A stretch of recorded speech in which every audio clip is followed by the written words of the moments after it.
हरे कृष्ण। सभी को सादर प्रणाम। अब यहाँ नलकुवर मणिग्रीव उद्धार पाठ में आगे की कथा बताई गई है। यहाँ पर नलकुवर और मणिग्रीव के साथ प्रापित होने के बाद नारद ऋषि ने उन पर परम इच्छा की और भगवान श्री कृष्ण द्वारा द्वापर में उद्धार का उन्हें आशीर्वाद दिया। इसी कथा का वर्णन आगे बताया गया है। नलकुवर और मणिग्रीव दोनों महान देवता और परम भक्त थे एवं ये दोनों कुबेर महाराज के पुत्र थे। भगवान शिव की कृपा से कुबेर के पास भौतिक ऐश्वर्य विद्यमान था। वे बहुत ही धनी व्यक्ति थे और प्रायः उनके पास मदिरा तथा काम शक्तियों के से आसक्ति के साथ ये दोनों पुत्र मदिरा पान करके और कामासक्त होकर ये दोनों पुत्र विचरण करते थे। उनके ये दोनों पुत्र बहुत ही ज़्यादा उपद्रवी और अहंकारी थे। इन्हें कोई फर्क नहीं पड़ता था कि कोई उनके ऊपर कैसी दृष्टि लगा के बैठा है या कौन उनसे क्या अपेक्षाएं रखता है। ये हमेशा अपने आप में मस्त रहते थे और प्रायः यह जल क्रीड़ा में युवतियों को साथ लेकर करते थे। जल के अंदर ये अपने साथ में अप्सराओं जैसे युवतियों को साथ में लेकर जल क्रीड़ा करते थे, उनके साथ भ्रमण करते थे और अन्य प्रकार के सुखों का उपभोग करते थे। एक दिन की बात है कि ये इन अप्सराओं के साथ युवतियों के साथ जल क्रीड़ा कर रहे थे और भिन्न प्रकार के उनके साथ वार्तालाप कर रहे थे। नग्न अवस्था में मदोन्मत्त होकर वे जल पर विचरण कर रहे थे। तभी क्या होता है, नारद जी का वहाँ आगमन होता है। नारद जी के आने के बाद जब वे युवतियाँ देखती हैं तो अपना शरीर ढक लेती हैं, लेकिन ये दोनों मणिग्रीव और नलकुवर निर्लजों की तरह वैसे ही नग्न अवस्था में नारद जी के सामने आ खड़े होते हैं। तब नारद जी इन दोनों की इस अवस्था को देखकर बहुत ज़्यादा क्रोधित होते हैं, क्योंकि वे परम ब्रह्मचारी हैं, देवर्षि कहलाते हैं और उनका जो मनोवृत्ति है बहुत ही सुंदर और स्वच्छ मनोवृत्ति है। वे धर्मों के उपदेश करने वाले हैं। नारद मुनि चारों लोकों में और विचरण करते हैं और सभी को धर्म का ही उपदेश देते हैं, सभी को नई राह दिखाते हैं ताकि वे कृष्ण भावना भावित हो सकें और भगवान नारायण को पा सकें, उनके लोक को पा सकें, परम धाम को पा सकें। उनका एक ही इच्छा रहता है कि कोई भी प्राणी कुछ गलत ना करे, केवल भक्ति में संलग्न रहे और आनंदित रहे, अपने आप को न्यौछावर करे तो केवल कृष्ण पर। लेकिन यहाँ भी अपनी इस विचारधारा के उल्टे देखते हैं। नलकुवर और मणिग्रीव जो देवलोक के जीव हैं वे ही उपद्रवी हो गए हैं, वे ही अधोपतित हो चुके हैं, तो उनसे रहा नहीं जाता है। उन्होंने उन्हें श्राप दे दिया। वे कहते हैं कि तुम जड़वत हो जो एक ऋषि को देखकर भी मदान्ध हो, देवपुत्र होते हुए भी तुम्हें लोक लज्जा की परवाह नहीं है, अतः तुम जाओ वृक्ष के रूप में जन्म लो और जड़ हो जाओ। उनकी इस वाणी को सुनते ही दोनों सन्न से रह जाते हैं, क्योंकि दोनों भले ही मदान्ध थे लेकिन थे तो वे कुबेर जी जो देवताओं के धन संपत्तियों के राजा कहलाते हैं, उनके पुत्र थे, तो देवत्व तो उनमें भी था।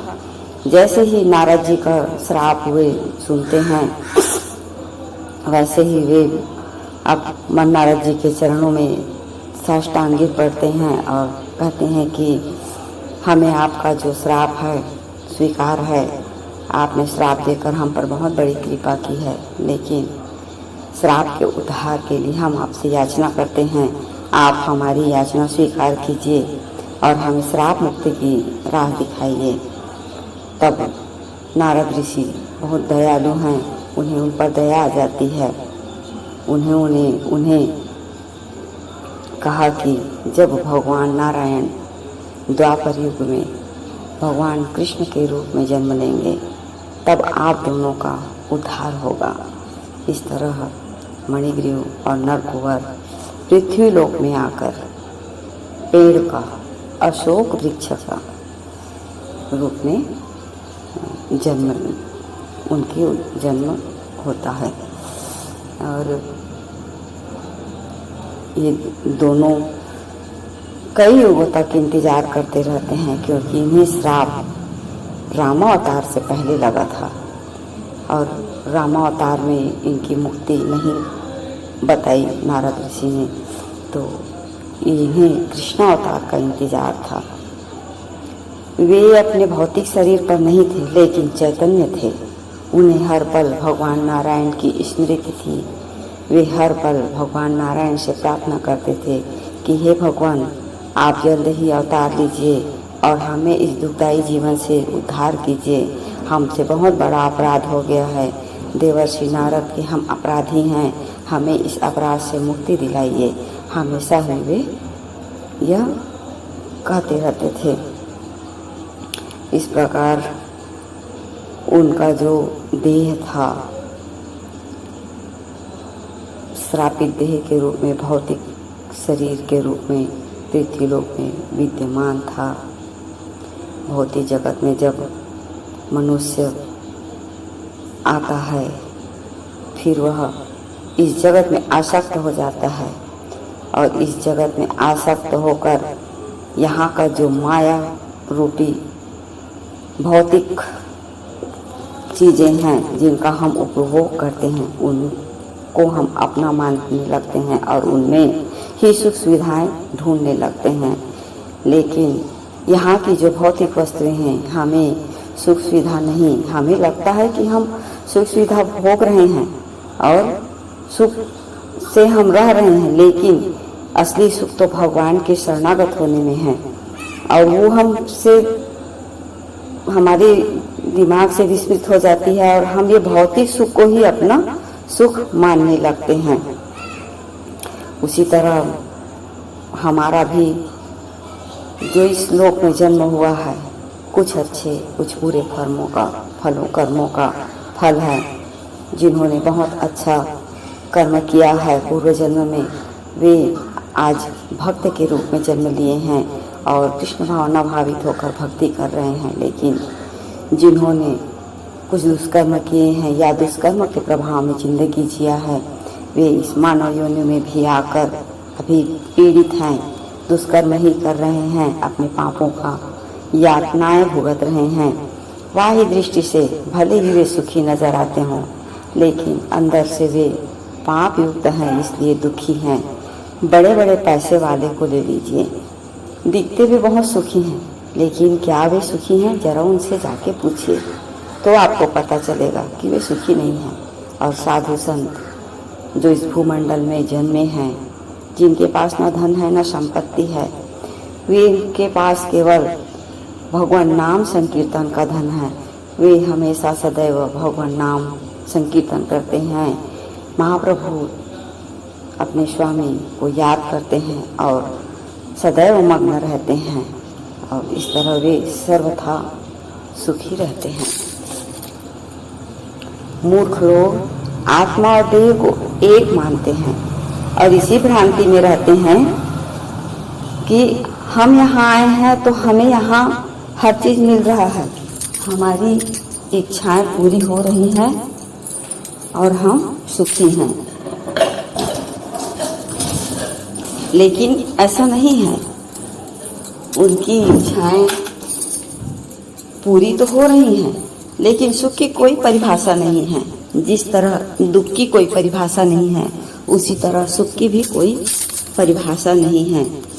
मूर्ख व्यक्ति शरीर के पालन पोषण और शरीर का साथ संवार को ही सुख मानता है और अपनी जो भौतिक स्थिति है उसी को अच्छा बनाने और दिखावे की जिंदगी जीने में लगा रहता है। उसे हर वक्त माता पिता पत्नी पुत्र पौत्र आदि की चिंता बनी रहती है और वह उनके लिए सदैव ही कुछ न कुछ कर्तव्य करते रहता है और इसके साथ वह यह भूल जाता है कि मैंने इस प्रकृति में जन्म लिया है तो मेरा जन्म देने वाला परब्रह्म परमेश्वर है जिनके पास मुझे वापिस जाना है। मैं यहाँ केवल इस शरीर का दास हूँ। मेरा आत्मा भगवान श्री कृष्ण का अंश है। मैं इस शरीर की पालन पोषण के लिए ही हर कार्य कर रहा हूँ और मुझे एक समय ऐसा आएगा कि अपने आराध्य से जाके मिलना है। वह यह भूल जाता है और अपने आप में मस्त होकर वह विभिन्न प्रकार की बुराइयों को अपने अंदर समेटते जाता है, जैसे ठगी, क्रोध, ईर्ष्या, जलन और माया मोह में फंसे रहना। इस तरह वह भगवान श्री कृष्ण जिसके हम अंश हैं उससे दूर होता चला जाता है और माया में आबद्ध होता चला जाता है। शरीर के पालन के लिए वह विभिन्न प्रकार से पाप कर्म करता है। अंततोगत्वा निष्कर्ष यही निकलता है कि यह शरीर प्रकृति का है और एक समय उसका अंत होता है और वह प्रकृति में मिल जाता है। लेकिन आत्मा फिर से जन्म लेती है क्योंकि उसकी इच्छा अधूरी रह जाती है। उसकी अंतिम इच्छा है अपने आराध्य को पाना, अपने आप को श्री कृष्ण के चरणों में न्यौछावर करना। वह कर ही नहीं पाया, इसलिए वह बार बार जन्म लेता है और जन्म लेते ही फिर से वह अपना कर्तव्य भूल जाता है कि वह क्यों आया है। इसी कारण इस आत्मा को कई बार जन्म लेना पड़ता है और इसी सब चीज को विचार करते हुए देवर्षि नारद ने सोचा कि नलकूबर और मणिग्रीव दोनों देवता के अंश हैं और झूठी प्रतिष्ठा के अंधे हैं, अतः उन्हें ऐश्वर्यहीन अवस्था में रख दिया जाए। और उन्होंने ऐश्वर्यहीन अवस्था में उन्हें श्राप दिया, ऐश्वर्यहीन अवस्था में होने का श्राप दिया। इस अवस्था को वो प्राप्त कर अपना दायित्व जानने लगे, अपने आप को पहचानने लगे। फिर उन्होंने देवर्षि नारद से प्रार्थना की और उन्हें उनकी उद्धार की और गति की रास्ता देवर्षि नारद ने बताई।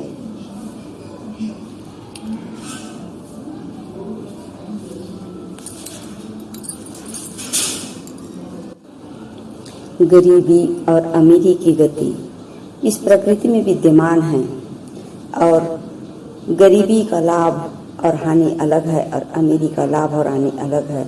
यदि दोनों को ध्यान से देखा जाए तो गरीब ज़्यादा ही सुखी रहता है, क्योंकि यदि कोई अमीर है तो उसे अपने धन संचय और संचय किया हुआ धन की चिंता रहती है। लेकिन यदि कोई गरीब है तो दो जीवन की रोटी कमाता है और वह निश्चिंत होकर चैन की नींद सोता है। भजन कीर्तन भी अमीर बहुत कम कर पाता है, गरीब उससे ज़्यादा करते हैं, क्योंकि उन्हें यह मालूम रहता है कि हमारा पालनहार ऊपर बैठा है और उसी का दिया हम दो जून का रोटी खाते हैं, तो उसका हमें धन्यवाद करना आवश्यक है। इसलिए गरीब जो रहता है धन से वह देवताओं का और परब्रह्म परमेश्वर का धन्यवाद करता है।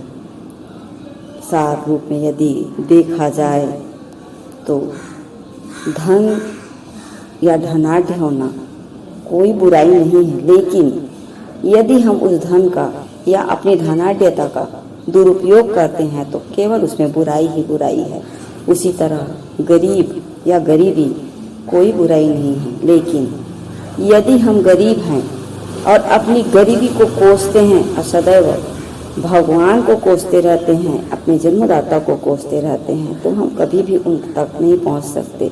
इसलिए इस संसार में चाहे देवता हो, दानव हो या मानव हो, गरीबी और अमीरी को किनारे रखकर अपने आप को मैं कौन हूँ, मैं कहाँ से आया हूँ और मुझे कहाँ जाना है, इस पर यदि वह विचार करता है तो जरूर ही वह अपने परम पुरुष और परम आदरणीय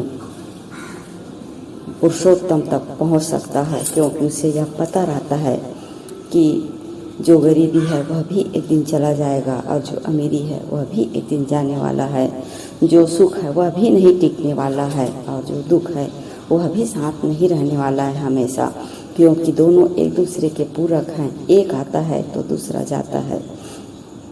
इस तरह इस संसार के जो नियम है, इस प्रकृति का जो नियम है, उसमें हमें चलने का प्रयास करना चाहिए। जैसे ही नारद मुनि ने इन दोनों नल कुबर और मणिग्रीव, जो कुबेर के पुत्र थे, जो देवताओं के कोषपाल थे कुबेर, उनके इन दोनों पुत्र को पशुवत व्यवहार और लापरवाही के कारण श्राप दिया था और फिर उन्हें उद्धार का रास्ता दिखाया था। भगवान हम सब पर भी ऐसी कृपा करे कि हम जन्मे हैं तो उनकी कृपा से जन्मे हैं, जी रहे हैं तो उनकी कृपा और उनकी इच्छा से जी रहे हैं, और उनके पास जाएं तो उनकी कृपा से जाएं, उनकी इच्छा से जाएं और उनकी कृपा हम पर बनी रहे। आगे कथा को आगे बढ़ाया गया है कि यद्यपि भगवान श्री कृष्ण को काष्ठ के उखल में माता ने बांध दिया था, माता को क्या पता था कि मैंने अपने पुत्र को कहाँ बांधा है और क्यों बांधा है। माँ तो माँ होती है, वह एक निश्चल निष्कपट होकर अपने पुत्र को स्वाभाविकतः सजा दे रही है। उसके उपद्रव के कारण, उसके चंचल के कारण माँ को ये भी नहीं पता था कि मेरा पुत्र परब्रह्म परमेश्वर है, वह इस अवतार में कहीं ना कहीं कुछ लीला करने वाला है। उसकी यह चंचलता प्राणी मात्र के उद्धार के लिए है और इस लीला में भी उसका कुछ न कुछ रहस्य है और वह कहीं नहीं कहीं कुछ ऐसा कार्य करने वाला है जिसमें इस संसार के प्राणी मात्र को लाभ पहुंचेगा और उन्हें अच्छी रास्ताएं दिखेंगी और वे एक अच्छे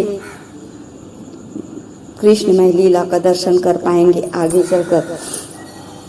भगवान श्री कृष्ण यमलार्जुन के वृक्ष जो उनके आंगन में खड़े थे, अपने कमल नयन भगवान श्री कृष्ण अपने बाल मुख से, छोटे छोटे नयनों से उन्हें देखते हैं, हुंकारा भरते हैं, मानो कह रहे हो कि रुकिए, मैं आ रहा हूँ आपके उद्धार करने के लिए, आपका उद्धार का समय आ गया है, ठहरिए, मैं आ रहा हूँ। इस तरह भगवान श्री कृष्ण अपनी करुणामय दृष्टि उस यमलार्जुन के वृक्ष में डालते हैं और उस अर्जुन के वृक्ष को निहारते हुए आगे बढ़ते हैं। उनकी जो घुतरन है, चलते हैं तो उनके पाँव में बंधी पैजनियाँ रुंझुनाहट करती है, बजने लगती है, मानो वो चारों लोगों को बता रहे हो कि आ जाओ, सभी देवताएं आ जाओ, यहाँ एक अजीब सी लीला होने वाली है। आपके आराध्य यहाँ जन्मों से खड़े यमलार्जुन के वृक्ष का उद्धार करने वाले हैं, सभी आ जाओ, इस लीला का दर्शन करो। देवताओं को आह्वान कर रहे हो, जैसे उनके पायजन बज रहे हैं तो देवताओं को बुला रहे हैं कि जिनका आपका इंतजार था वह लीला शुरू होने वाली है, आ जाइए, उस लीला का दर्शन कीजिए। सभी को वे यह इंगित कर रहे हैं कि एक अनोखा लीला है जो बहुत दिन पहले देवर्षि नारद के द्वारा रचाया गया था, जिसका आज अंतिम पड़ाव है इस लीला का। और यह जो यमलार्जुन का वृक्ष है, ये पार्षद रूप में मेरे धाम को जाने वाले हैं, इन पर मैं करुणा करने वाला हूँ, इनका मैं उद्धार करने वाला हूँ। आ जाइए, इस लीला का दर्शन कीजिए, पुष्पों की वर्षा कीजिए, क्योंकि मेरी कृपा बरसने वाली है इन पर और इनसे इनसे जो कृपा की, इनकी जो कृपा की अभिलाषा थी आज पूर्ण होने वाली है। इस तरह भगवान श्री कृष्ण अपने नन्हे नन्हे हाथ और पैर के बल से धीरे धीरे खिसकने लगते हैं। उखल पलटी हुई है। भगवान श्री कृष्ण दोनों वृक्ष के बीच से होते हुए आगे बढ़ते हैं। उखल पलटी हुई उखल दोनों वृक्ष में आकर फंस जाता है और भगवान उन्हें अपनी छोटी सी कमर में बंधे हुए छोटे छोटे हाथ पांव के द्वारा खींचते हैं। रहने को तो वे बालक हैं, लेकिन थे तो पुरुषोत्तम, थे तो भगवान। उनकी तो असीम महिमा है, उनकी महिमा का बखान नहीं किया जा सकता। मैं भी बता रही हूँ, भाव विहार हो रही हूँ, पता नहीं मैं क्या बोल रही हूँ, मुझे समझ में नहीं आ रहा है, लेकिन मुझे दृष्टिगत हो रहे हैं कि मेरे आराध्य मेरे कान्हा उखल में बंधे हुए हैं और यमलार्जुन के वृक्ष के पास जाकर बीच से निकल रहे हैं और उखल में फंसा हुआ यमलार्जुन हिल रहा है। हिलते हुए यमलार्जुन से सरसराहट की आवाज आ रही है। उस सरसराहट की आवाज को सुनकर माता यशोदा दौड़ती है। जब तक माँ यशोदा दौड़ते हुए आती हैं, तब तक ये दोनों वृक्ष भगवान श्री कृष्ण के खींचने से गिर चुके होते हैं और उन पर उनसे दो देव स्वरूप प्रकट होते हैं जो भगवान श्री कृष्ण के आगे सर झुकाए खड़े हुए होते हैं और भगवान श्री कृष्ण में समाहित हो जाते हैं।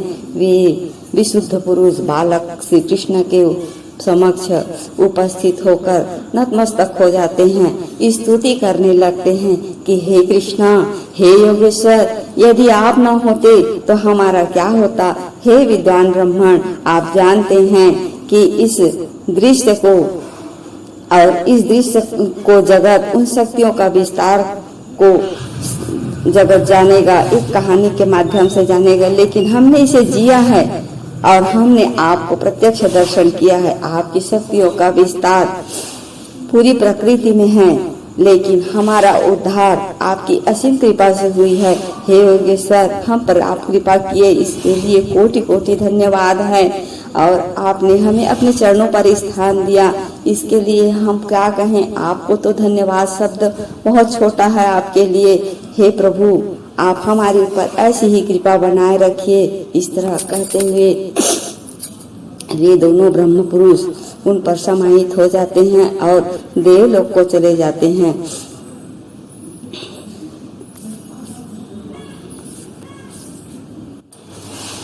आगे वे अपनी प्रार्थना में कहते हैं कि हे ईश्वर, आप शाश्वत हैं, आप ईश्वर हैं, आप भगवान हैं, आप सर्वव्यापी हैं, आप परम पुरुष हैं, हम आपके अंश हैं, आप इस मूल जगत के स्रोत हैं, हम उससे निकली हुई धारा हैं। हे भगवान, आप सत्य रज और तम तीनों गुणों के से परे हैं, हम तीनों गुणों के अधीन हैं। हे कृष्णा, हमारा उद्धार करने के लिए आपको कोटि कोटि धन्यवाद है। हे कृष्णा, इस सृष्टि पे आप विद्यमान हैं, आप पर ब्रह्म कहलाते हैं। आपकी अंतरंगा शक्ति का महिमा इस सृष्टि पर विद्यमान है। आपकी जो मायावी शक्ति है उसमें आच्छादित रहकर यह सारा सृष्टि अपने अपने कर्तव्यों में संलग्न रहता है। कोई अपनी माया से, आपकी माया से बुरे कर्म करता है तो कोई अच्छा कर्म करता है। हे कृष्णा, हे मायापति, आप हमें अपने चरणों में स्थान दीजिए।